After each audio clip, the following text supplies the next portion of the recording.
Hi again, this is Susie McGee and I am here. I want to give you a little bit of a rundown about some of the tools that we'll be using in the course. I just want to explain the discussion board because we use it in a few different ways. Might be a little different than some of the ways that you're used to. It's such an important part of your grade, so I want to make sure that we're all on the same desktop publishing page, as it were.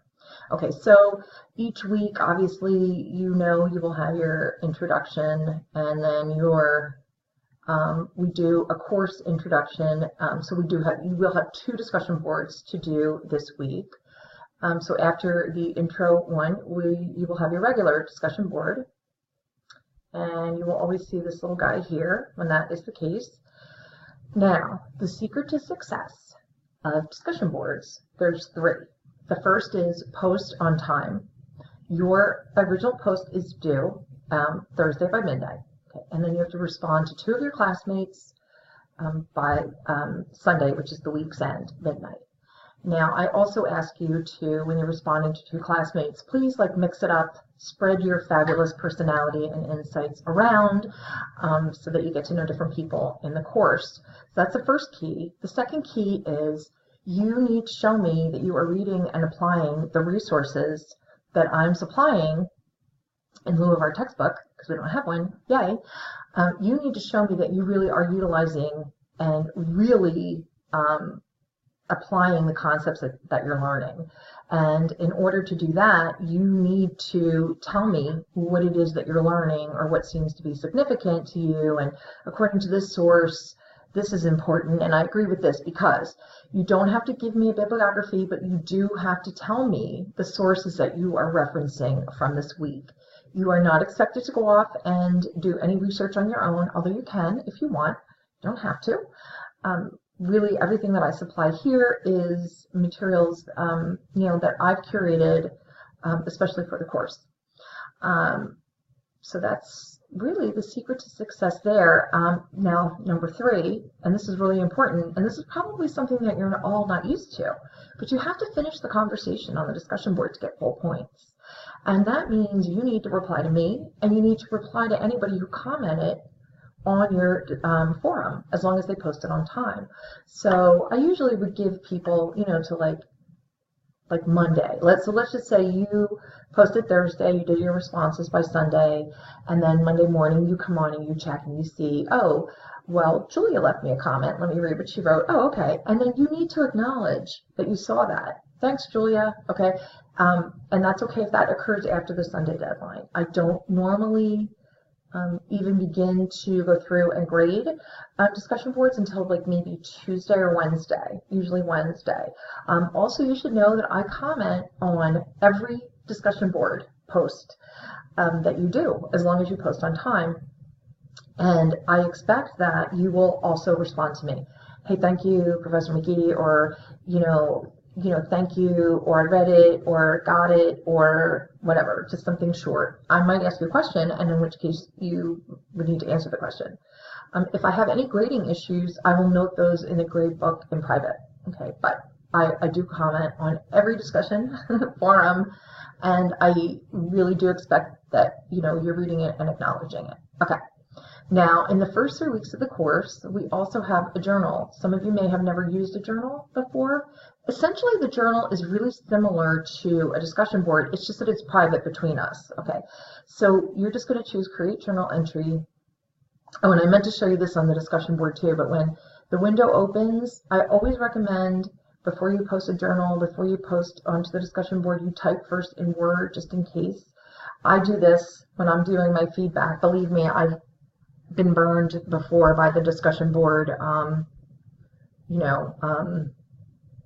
whatever the glitches that happen. So if you're typing, and let's just say there's weird formatting, you don't like it, just highlight it, and then you can come up here and just clear it. You can raise the type. I ask that you don't type your responses or attach them as Word docs, okay? I don't want a Word doc. If I wanted a Word doc, I would give you an assignment link or I would ask for it. You can, however, so you want to type your responses on discussion board and journal right in the window. You can, however, If you want to attach an image, you can certainly do that. You can actually embed it in the post by uploading it this way.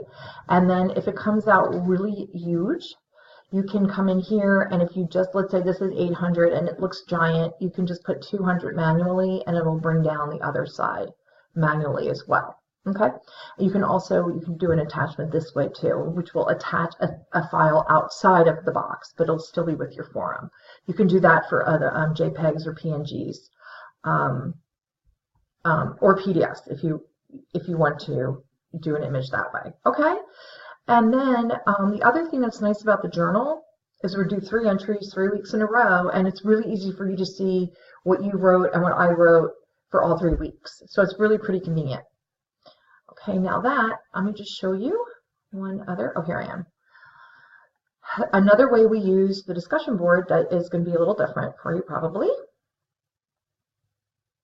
And of course, it wasn't in this week. Let me go to week 4. Okay. Whenever you see this, this is a discussion board with this tag, a space for messing around. This is where you are going to be posting your designs. Whether it's your business card, whether it's a flyer, you're going to post it, and you're going to, you're really just going to be doing like a rough draft.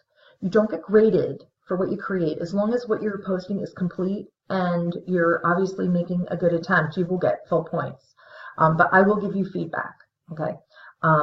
And I will say, I'm not crazy about that color.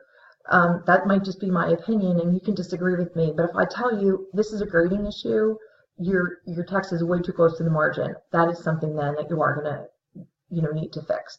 So I will do that. And then there are weeks where we have this, and then we also have a peer review, and that is really for one-on-one, or you might have two peer reviews to do. That really is for you students to give each other feedback.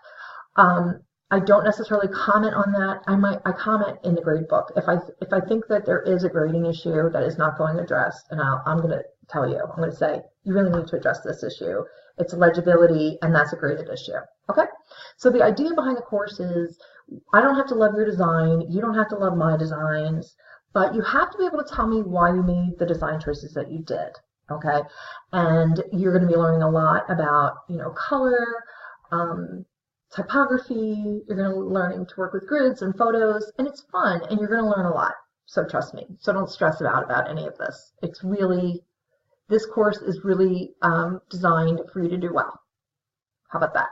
Okay. And then last but not least, I don't want to go on too long here, but in week 1, I'm saying set up your Canva account. I'll be back with more information about Canva. Here's what you need to know about Canva. Canva is free. So yay. It's pretty easy to use compared to something like, say, an Adobe InDesign or, Photoshop. Now, obviously, Photoshop and Adobe are really powerful tools, and they're awesome, but they're also pretty complicated. But you should feel free. If you do have the Adobe suite and you have access to it, you should totally feel free to use Adobe, okay? If you don't, you're going to use Canva, okay? You're not permitted to use Word or Google to create anything like a brochure. Okay, you must use Canva if you're not using, if you don't have a program that you're already familiar with. It's free, it's pretty versatile. You will have glitches, pretty much guaranteed, and it can be frustrating, but again, it's free. It's actually also very well used. It's very well regarded by many people. I have my friend who's a designer. She actually uses Canva too, because it is sometimes it's just easier for her to do something really quickly on Canva. So I'll give you more of an in-depth introduction to Canva next week. But for now, set up an account, start playing around with it. Here's one thing. Many students, when they start to use Canva, they can't stop. Okay, it can be frustrating because it's technology, but it's actually really kind of fun. You can really create a lot of fun things if you do anything with pictures. You can do all kinds of things, trust me.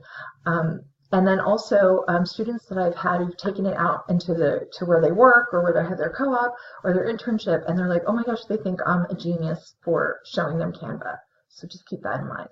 Okay, so that's the nuts and bolts. If you have any questions or any concerns, please don't hesitate to get in touch with me. But the one thing I want to assure you is you do not have to be a designer.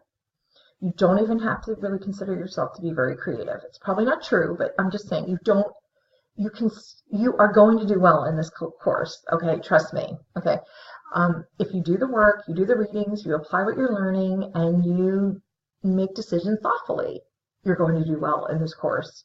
And you're probably going to surprise yourself with some of the things that you're actually able to create. So that's the fun part for me. Okay, so I will see you on the discussion board.